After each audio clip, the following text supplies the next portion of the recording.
providing a direct relationship with God. Of this tree, Adam and Eve could freely eat. But there existed another tree in Eden, the tree of knowledge. And Jehovah Elohim commanded the man, saying, "Of every tree of the garden you are free to eat, but as for the tree of knowledge of good and evil, you must not eat of it. For in the day that you eat of it, you shall surely die."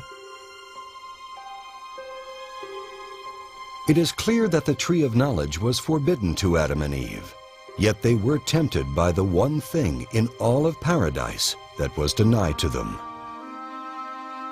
Knowledge in Greek is gnosis, and in Hebrew, da'at.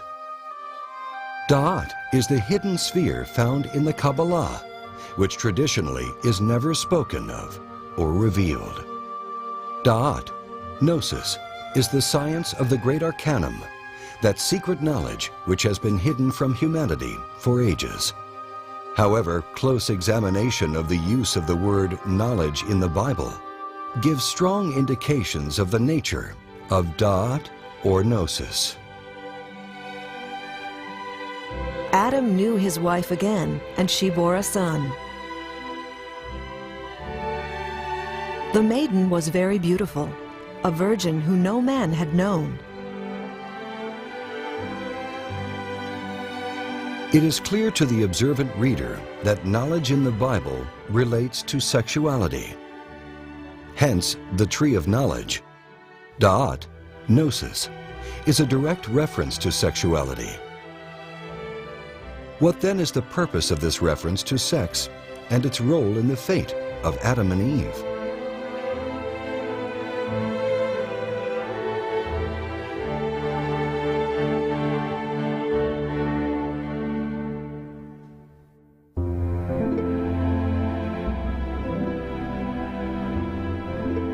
When humanity was physically separated into two sexes, man and woman still carried within them the reflection of their Creator. Thus, within every male, there still exists a female aspect, and within every woman exists a male aspect. By this level of meaning, Adam and Eve symbolize the subtle energetic physiology of the individual. Adam and Eve as polarized energy are represented in the ancient symbol of the caduceus. Popularly associated to the Greek god Hermes, the symbol of the caduceus is actually visible in the records of countless ancient cultures from around the world.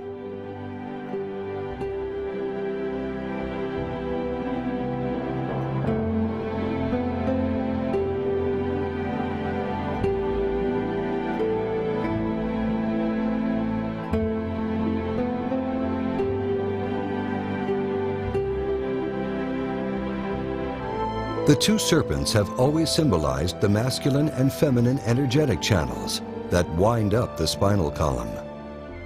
As they are energetic, not physical, a scalpel will never find them. Their root is yesod, the foundation, the sexual organs, and they are fed by the sexual energy.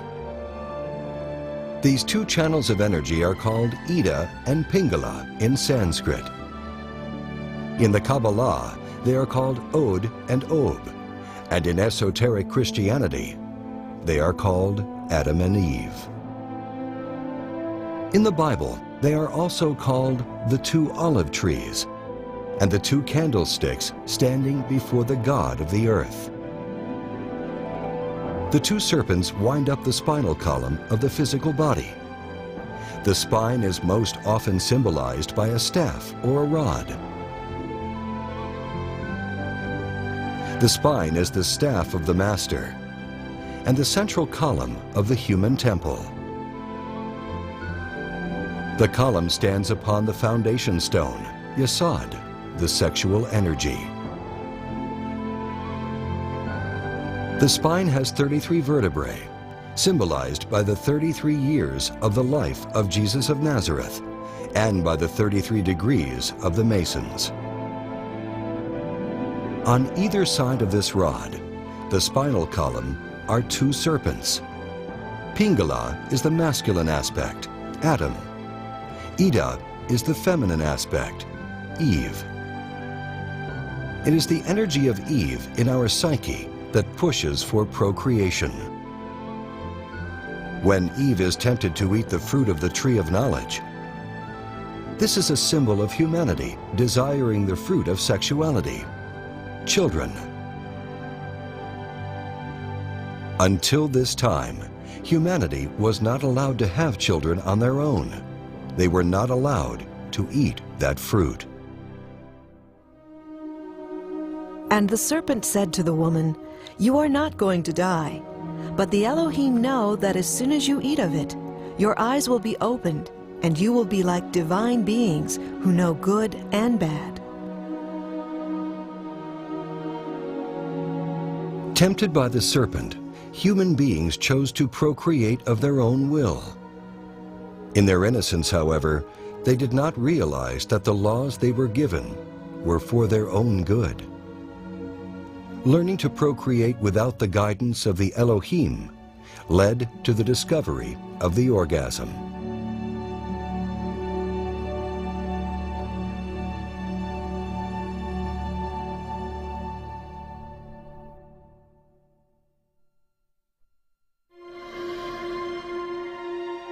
The tree of knowledge, or sexuality, was present alongside all the other aspects of existence.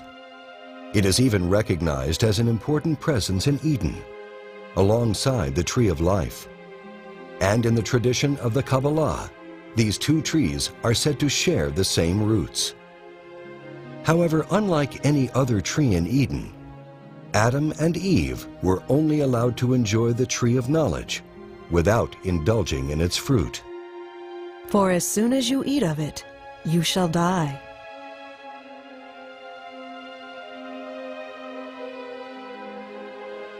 While in Eden, Adam and Eve only knew divinity and innocence, and thus inherently respected the laws of creation. In their innocence, they were ignorant of the consequences of indulging in the fruit of sexuality. Tremendous energy is harnessed in the sexual act between a man and a woman. It is in this coitus that humanity has the God-given capacity to create. Man is the active force, the reflection of God the Father.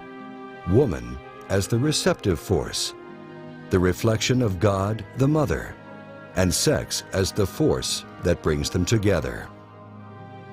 These are the three forces that give rise to all of creation, and this is the foundation of the universal symbol of the Trinity.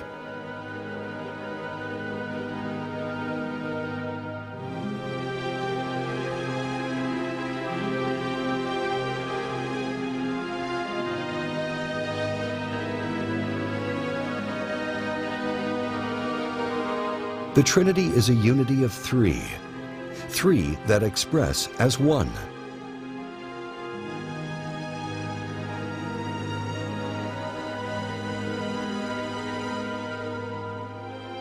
But in order to create, this one divides itself in two, male and female.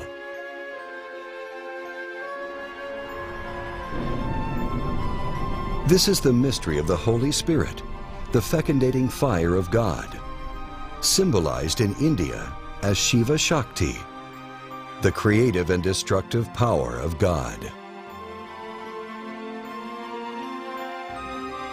One of the most sacred symbols of Shiva, the Holy Spirit, is the lingam yoni, the intersection of the phallus and uterus.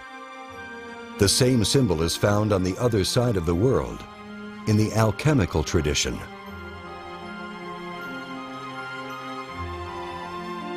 The force that powers all creation, on all levels of existence, is sexual energy. Sexual energy is symbolized by fire,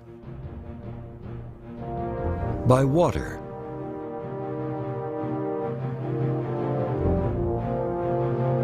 and by light.